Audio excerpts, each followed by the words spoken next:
투자자들뿐만 아니라 기업들도 어떻게 될지 모르니까 네.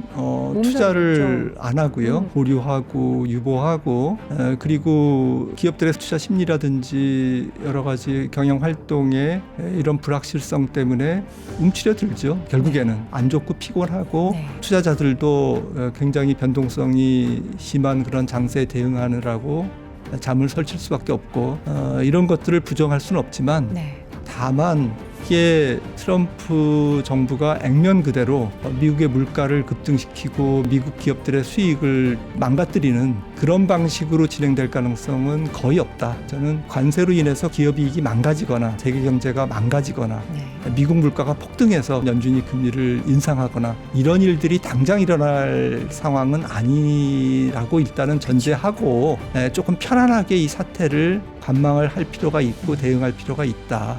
그리고 오히려 이 변동성이라는 것은 조금 트레이딩 하시는 분들에게는 굉장히 좋은 기회를 만들 그렇죠. 수 있을 것 같아요. 네. 어제 눈이 좀 오는 지역도 있었죠. 강원도에는 폭설 내렸다고 하는데 이제는 3월이 됐고 이제 3월이 되면은 봄이 오고요. 예, 우리 뉴욕에도 봄이 오겠죠. 뉴욕의 봄 가장 예쁜 그 시기가 4월 정도가 아닌가. 예, 뉴욕병에 한창 걸렸던 저도 그때 뉴욕에 가본 적이 있었는데 그래서 딱 좋은 시기에 저희가 파이낸스 앤 아트 투어를 준비를 했습니다.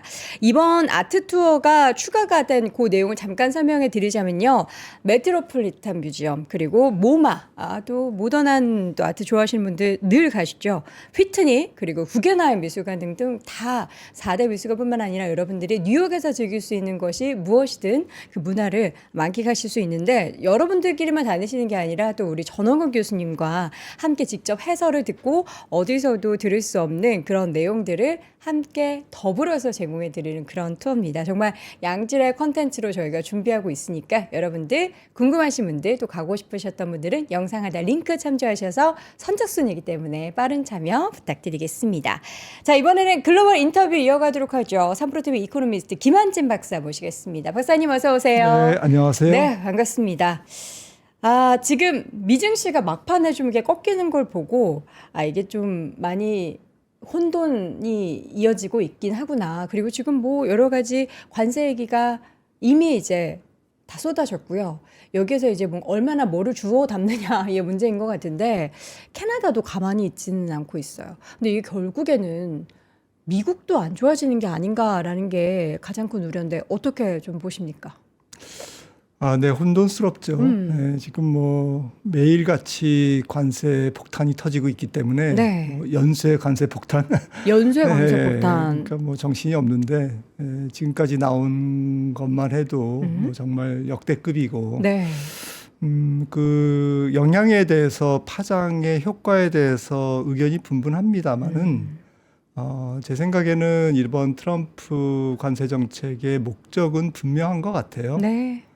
첫 번째는 이제 첨단 산업 쪽에서 전 세계의 확고한 우위를 관세 정책을 통해서 중국을 누르든 뭐 투자를 유치하든 이 첨단 산업 쪽에서 확고한 비교 우위를 절대적인 우위를 확보하겠다라는 것이 이제 첫 번째인 것 같고 네.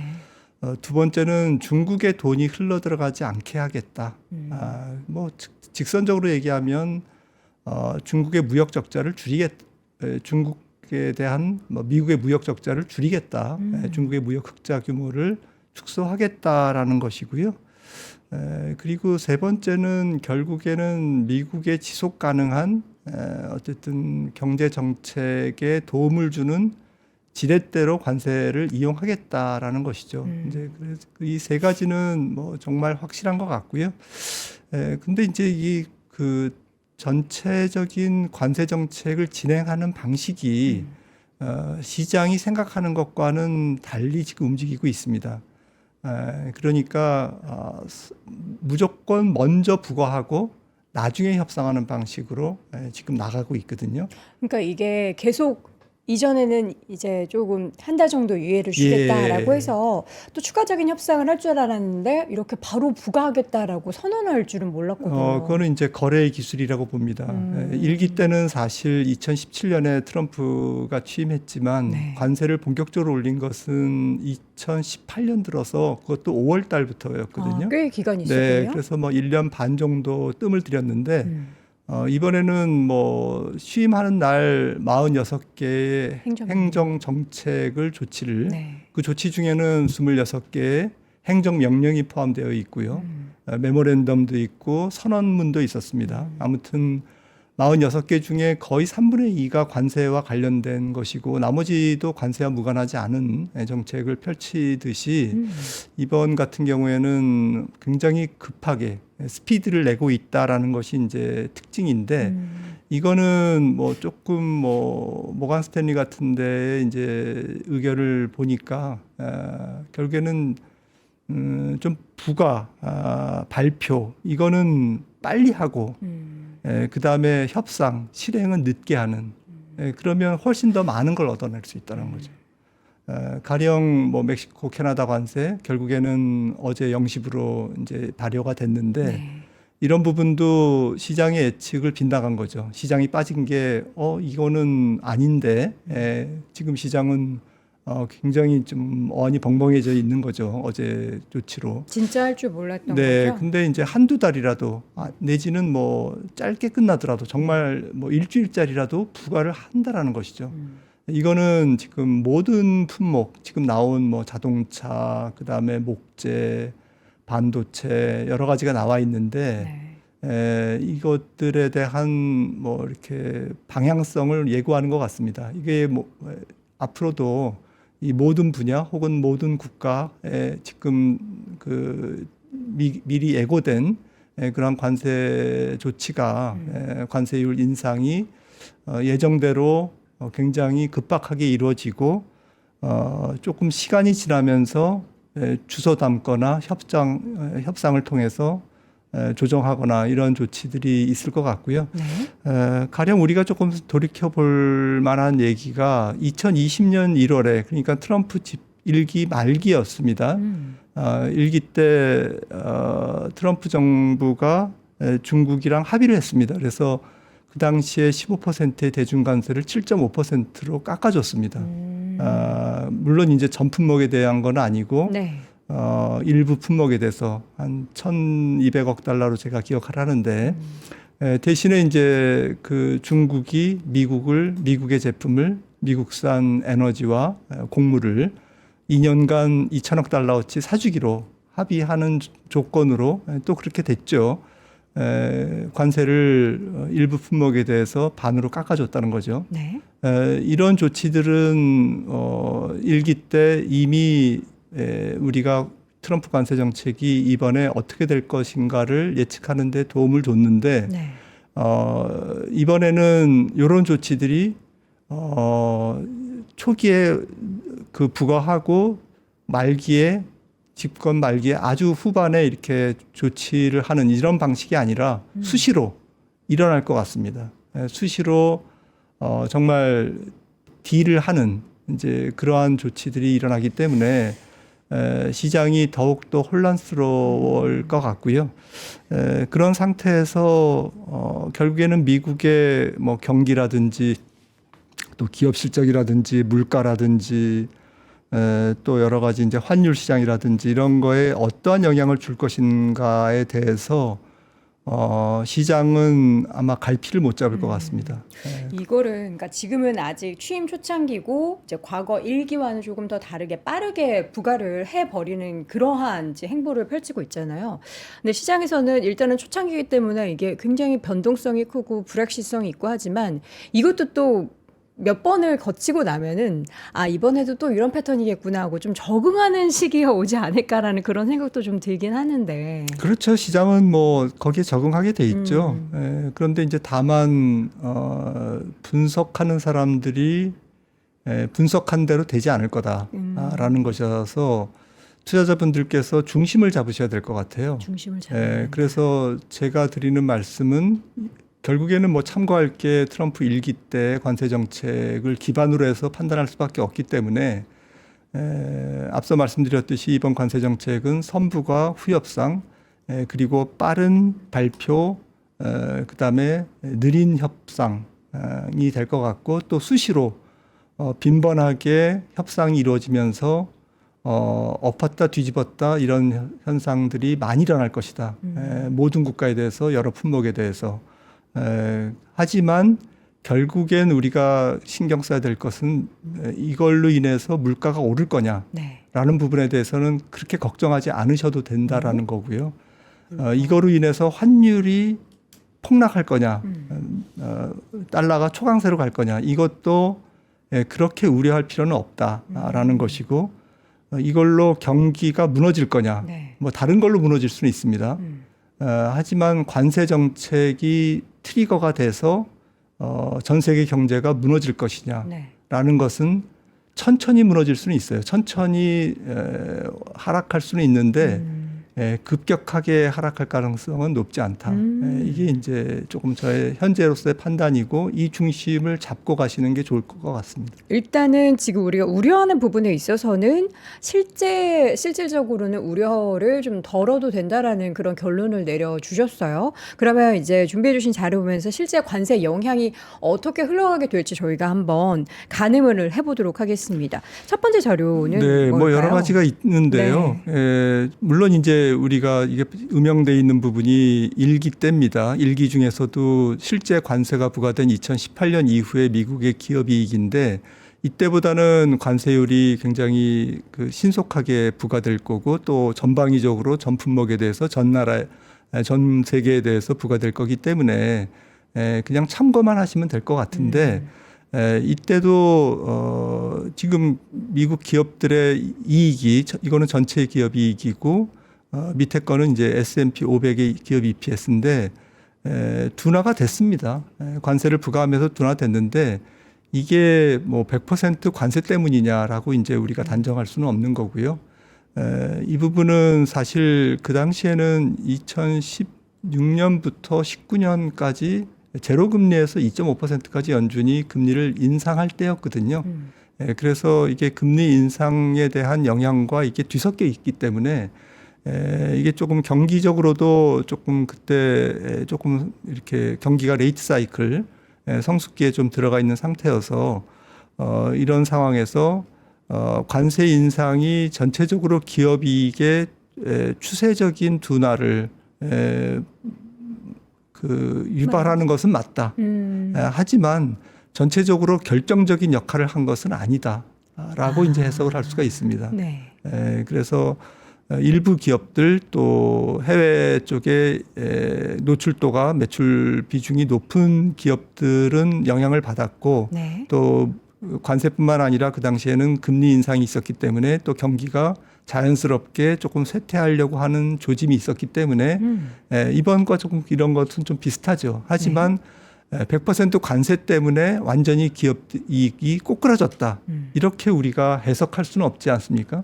한 가지 이유만 해당하는 그리고 건 아니죠? 관세가 2018년에 이렇게 했는데 이러면 만약에 관세 영향이었다면 이게 지속적으로 추세적으로 기업 이익이 꺾였어야 됐고 금리 S&P 500들 상장 기업들만 하더라도 우상향이 아니라 이게 2018년을 기점으로 확실하게 추세적인 반락이 있었어야 되는데 그렇지는 않았다라는 것이고요.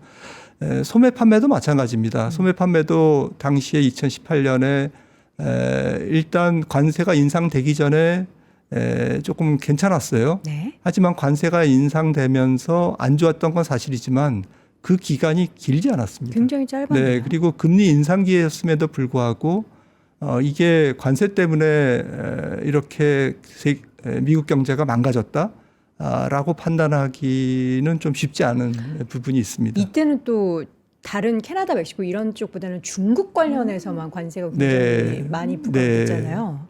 네, 그래서 이게 해석을 뭐 이렇게 액면 그대로 할 수는 없는 거고요. 네. 앞서 말씀드렸듯이 캐나다와 멕시코 같은 25% 관세는 제 생각에는 뭐 일주일짜리 아니면 한 달짜리에 불과할 것 같습니다. 결국에는 협상을 할 것이다. 네, 그리고 다른 관세, 지금 뭐 철강 알루미늄도 알루미늄 같은 경우에는 저는 25%보다는 10%로 낮출 것 같고요. 왜냐하면 미국의 자동차나 항공기 첨단 산업에 큰 데미지를 주기 때문에 실제로 알루미늄은 일기 때도 그랬습니다. 네.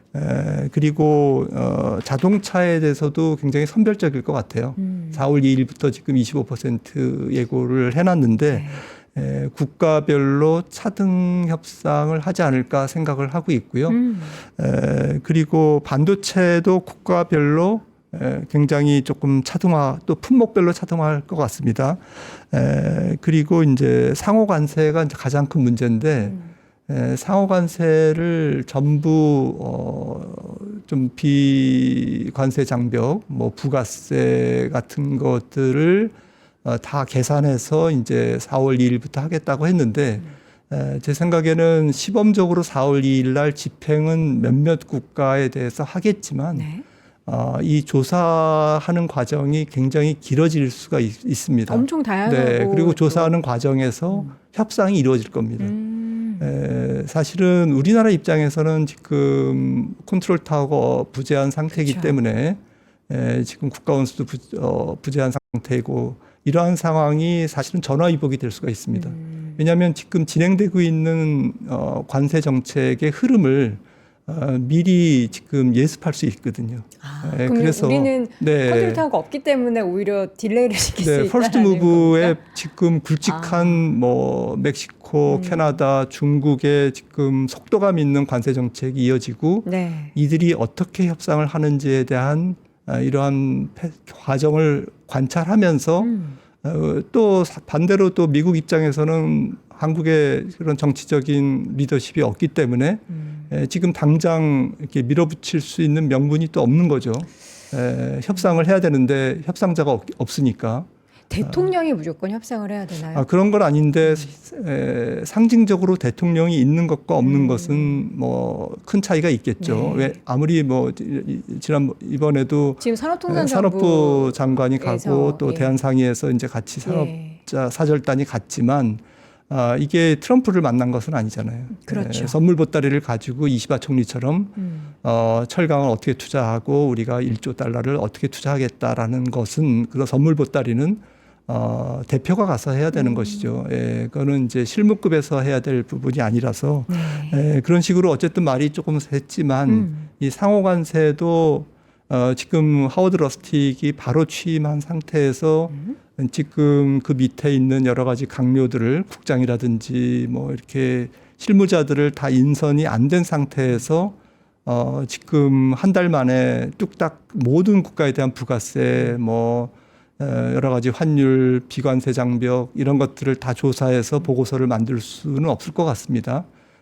그런 측면에서는 순차적으로 이루어지기 때문에 미국도 볼 거예요. 이 상호관세를 일부 때리면서 거기에 대한 부작용이라든지 문제점이라든지 미국 산업계의 볼멘 소리라든지 이런 것들을 다 접수해서 이런 것들을 협상으로 다시 녹여나가는 그런 과정이 굉장히 지루하고 복잡한 과정이 앞으로 남아 있기 때문에 액면 그대로 4월 2일 날 모든 뭐 굵직굵직한 뭐 자동차 반도체 25% 그다음에 모든 상호 관세 적어도 평균 한 10% 이상 이렇게 진행은 안 된다라는 것이죠. 네. 그래서 말씀드리고 싶은 것은 이 강도가 훨씬 세게 지금 진행돼서 결국엔 전 세계 경제를 억누르는 것은 맞지만 일기 때 이런 상황과 조금 이런 상황을 좀 참조해서 봤을 때는 그렇게 액면 그대로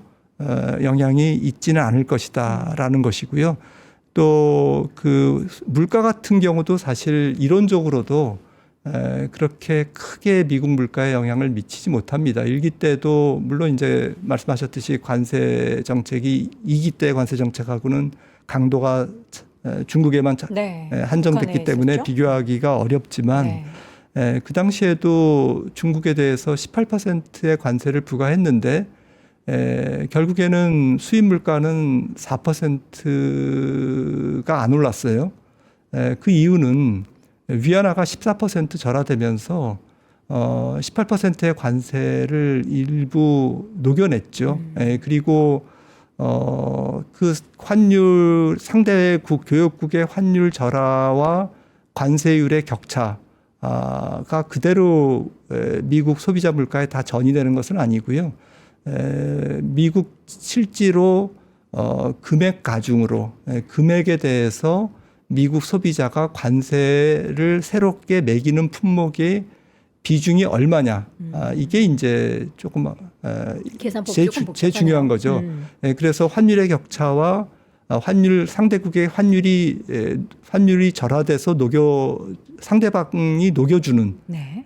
미국의 수입 물가 상승을 막아주는 효과와 관세율의 격차 플러스 지금 미국의 전체적인 그 품목들이 소비자에 영향을 주는 비중 이런 것들이 있기 때문에 실제로 소비자 물가에 전가되는 것은 지금 보시는 것처럼 일기 때도 오히려 초기에 올라갔다가 내려간 이유는 이번 같은 경우도 철강의 알루미늄에 25% 관세를 인상한다고 하니까 3월 12일부터 인상한다고 지금 예고가 돼 있는데 네. 이미 미국에서 현물 가격은 철강 가격이 20% 올라 있어요. 이미 올라 있어요. 이미 반영이 네, 됐다. 목재 가격도 지금 오르고 있습니다. 선반영돼서 네. 실제로 관세가 부과될 때는 오히려 물가가 떨어졌다는 거죠. 주가 같네요. 예. 얘기가 나오면 예. 미리 선반영. 왜냐하면은 이게 지금 한두 사람이 아니잖아요. 네. 모든 관세라는 것은 수입업자의 판매세거든요. 그렇죠. 이 판매세로 전가가 되기 때문에 수입업자는 수요 공급 곡선에 의해서 관세가 인상되면 수입이 덜 될 것을 예상해서 미리 땡겨서 가격을 올려. 네, 너 3월 10일부터 인상되잖아. 해서 인상된 가격으로 지금 받아주는 거죠. 그렇죠. 그리고 소비자에게 전가되는 거죠. 그래서 이러한 부분들이 조금 그 액면 그대로 미국의 소비자 물가에 다 영향을 주는 것은 아니다라는 것이죠. 예.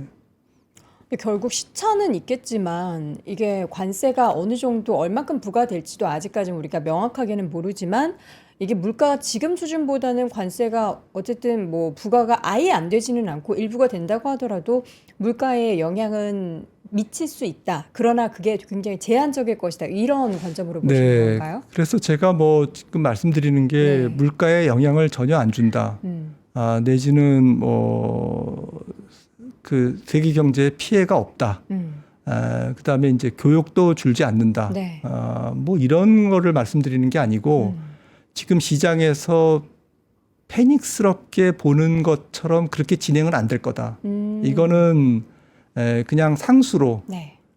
트럼프 집권 4년간 꾸준하게 진행되는 그러한 일들이고 물가도 액면 그대로 그냥 관세 인상분만큼 소비자 물가가 그렇게 급등하는 그런 상황이 아니고 이거는 조금 복잡하게 진행될 거다. 그리고 천천히 진행될 거다. 나눠서 진행될 거다. 그리고 추세적으로 접근해야 된다. 모든 게 박사님 최근에 우리가 뉴노멀이라는 단어도 쓰고 지금 금리의 수준도 물가의 수준도 그리고 경기의 수준도 다 과거와 바라보던 시각에 지금을 맞추면 안 되는 것 같아요. 맞습니다. 네. 지금은 뉴노멀이 시작됐고요. 앞으로 굉장히 창의적이고 놀라운 일들이 많이 벌어질 것 같습니다. 그래서 뉴스에 너무 놀라지 않으시기를 저는 권고드립니다. 그러니까 과거에 이런 일이 있었으면 물가에 바로 이렇게 영향을 미친다거나 아니면 우리가 생각하는 증시의 하락이 나타난다거나 했다고 하더라도 지금은 또 어떠한 다른 요인들이 또 접목이 돼서 오히려 시장이 더 올라갈 수도 있는 거고 이러한 정말 다른 패턴이 연출될 것 같아서 그렇게 되면 투자자들은 물론 좋은 부분도 있겠지만 이거 어디로 튈지 모르니까 너무 좀 불확실성 속에서 투자하기 어렵네, 무섭네 생각할 수도 있을 맞습니다. 것 같고요. 투자자들뿐만 아니라 기업들도 어떻게 될지 모르니까 네. 투자를 안 하고요. 보류하고 유보하고 그리고 기업들의 설비 투자 심리라든지 여러 가지 경영 활동에 이런 불확실성 때문에 움츠려들죠. 그러면 뭐 결국에는 고용이 나빠지고 그게 이제 소비 둔화로 이어지고 이런 악순환이 전체적으로 경제가 살아있는 생물이기 때문에 네. 이러한 트럼프발 쇼맨십성, 이벤트성 그리고 협상적인 그러한 복잡한 관세 정책이 앞으로 계속 나올 거기 때문에 그게 전체적으로는 뭐 여러 가지 기업들의 투자와 소비 또 가계의 소비 이런 부분들을 전 세계적으로 위축시킬 수밖에 없는 그런 상황인 것만큼은 틀림없습니다. 그래서 안 좋습니다. 결국에는 안 좋고 피곤하고 네. 투자자들도 굉장히 변동성이 심한 그런 장세에 대응하느라고 잠을 설칠 수밖에 없고 이런 것들을 부정할 수는 없지만 네. 다만 이게 트럼프 정부가 액면 그대로 미국의 물가를 급등시키고 미국의 소비를 급락시키고 그다음에 미국 기업들의 수익을 망가뜨리는 그런 방식으로 진행될 가능성은 거의 없다. 그래서 그들도 지금 모니터링을 하면서 조금 전략을 계속 수정해 나가고 그러기 때문에 이런 수싸움이 있기 때문에 우리가 그 수싸움을 미리 아주 그냥 뭐 다 판단하시는 분들도 있으시겠지만 대부분의 사람들은 그걸 쫓아가는데도 바쁘고 힘든다라는 거죠. 그럴 바에는 아예 원칙을 세우자라는 거죠. 네. 저는 그걸로 관세로 인해서 그렇게 기업이익이 망가지거나 관세로 인해서 세계 경제가 망가지거나 네. 미국 물가가 폭등해서 결국에는 연준이 금리를 인상하거나 이런 일들이 당장 일어날 상황은 아니라고 일단은 전제하고 조금 편안하게 이 사태를 관망을 할 필요가 있고 대응할 필요가 있다. 그리고 오히려 이 변동성이라는 것은 조금 트레이딩 하시는 분들에게는 굉장히 좋은 기회를 만들 그렇죠. 수 있을 것 같아요. 지금 미국 증시만 해도 사실은 굉장히 그 사고 싶은 종목들이 많이 떨어져 있거든요. 네. 그런 측면에서는 어떻게 판단하느냐에 따라서 지금이 매수 기회가 될 수도 있다라는 것이죠. 네. 지금 시점에서 우리가 편안할 수는 없겠죠. 편안할 수는 당연히 없죠. 나의 돈이 이제 미국 증시에 많이 투자돼 있고 하면 편안할 수는 없겠지만 그렇다고 해서 밤사이에 트럼프 결국에는 캐나다, 멕시코 관세 25% 부과할 때 어떻게 하면서 패닉하면서 그걸 던져버리고 할 게 아니라 그럼 앞으로 어떻게 되는지 한번 볼까? 요 정도 수준에서 마무리될 수도 있겠구나. 이런 것들을 좀 차근하게 차분히 좀 지켜볼 필요가 있다라는 말씀이었고요. 저희가 이제 그렇게 시간이 많이 남지 않은 관계로 그러네요. 미증시 이야기를 한번 살짝 해주셨으면 좋겠어요. 그래서 결국 지금 미국 시장이 저는 그런 생각 들거든요. 고점에서 지금 떨어진 거잖아요. 그리고 나스닥은 10% 정도 떨어졌기 때문에 결국에는 조정 국면에 진입을 한 거고요. 그런데 다른 시장 대비해서 미증시의 매력도가 그렇다고 확 떨어졌느냐? 또 그거는 아닌 것 같기도 하고. 네, 그래서 최근의 특징은 이제 뭐 신흥국 중에서는 인도에서 이제 중국으로 자본이 좀 이동하고 네. 리밸런싱이 좀 일어나고 있죠. 그리고 포트폴리오 조정이 일어나고 있습니다. 그리고 미국에서 심지어는 이제 유럽 쪽으로 조금 조정도 일어나고 있는 걸로 관측되고 있고요. 그런 식으로 이제 조금 밸류에이션이 낮고 조금 도망갈 수 있는 지역으로 자본이 좀 움직이고 있는데 제 생각에는 올해는 전체적으로 밸류에이션이 조금 낮으면서 무난한 스타일을 선호할 것 같아요. 국가도 그렇고 또 업종도 그렇고 종목도 그럴 것 같습니다. 네. 그런 측면에서 이게 12개월 포워드 PR과 12개월 이익 증가율을 이렇게 조금 비교를 해봤는데 이런 걸 보시면은 사실은 비싼 이유가 있고요. 미국이 이익 증가율이 높다라는 거죠. 그렇죠. 우리가 판단할 때는 이쪽에 있는 것들을 공략할 필요가 있다라는 것이죠. 이익 증가율은 높지만 PR이 조금 낮은. 그래서 추세적으로 조금 낮은 미국의 스몰 캡이라든지 미드 캡, 또 이머징, 그리고 이제 중국 이런 쪽이 위쪽에 있는 국가들보다는 조금 유리하다라고 생각을 하고 있는데 그렇다고 만약에 미국 증시의 리더십이 망가질 경우에 네. 다른 나라 증시로 자본이 이동할 수 있느냐라는 것은 조금 그렇게 생각할 수는 없다라는 네. 것이죠. 왜냐하면 미국 이외의 기업 국가들의 지금 전체적인 토탈 리턴 또 어닝 이런 것들이 미국에 비해서 너무 낮습니다. 네. 그래서 이번에 이런 포트폴리오 재조정이라고 그럴까요? 선진국이든 신흥국이든 이렇게 조금 많이 오른 국가나 이런 것들을 조금 줄여서 덜 오른 쪽으로 움직이는 그러한 흐름은 저는 지속될 가능성은 높지 않다. 제한적일 거다라고 생각을 해서 네. 오히려 미국 증시의 리더십이 망가지면 전 세계 증시가 다 망가진다라는 기본 전제를 깔고 네. 미국 증시가 조정을 보일 때 오히려 미국 증시를 조금 더 담으시는 게 좋을 것 같다라는 말씀을 좀 드리고 싶습니다. 네. 사실 시장이 이렇게 변동성이 심할 때는 이런 이야기들이 귀에 안 들리실 수도 있습니다. 그러나 꼭 메모를 해 두십시오. 그리고 나서 요 텀을 거치고 나서 내가 이런 구간에 이런 생각을 했을 때는 사람들이 이런 분석을 해서 이런 이야기를 나한테 해줬는데 내 귀에 들리지 않았구나 라는 것을 여러분이 한 번쯤은 되돌아보신다면 여러분의 앞으로의 투자에는 분명한 도움이 될 거라고 생각을 합니다. 커피 머신도 옆에서 굉장히 고개 끄덕이면서 대답을 하고 있었습니다. 자, 오늘 글로벌 인터뷰 아쉽게도 여기서 마무리해 보도록 하겠습니다. 3프로TV 이코노미스트 김한진 박사와 함께했습니다. 박사님 고맙습니다. 네, 감사합니다.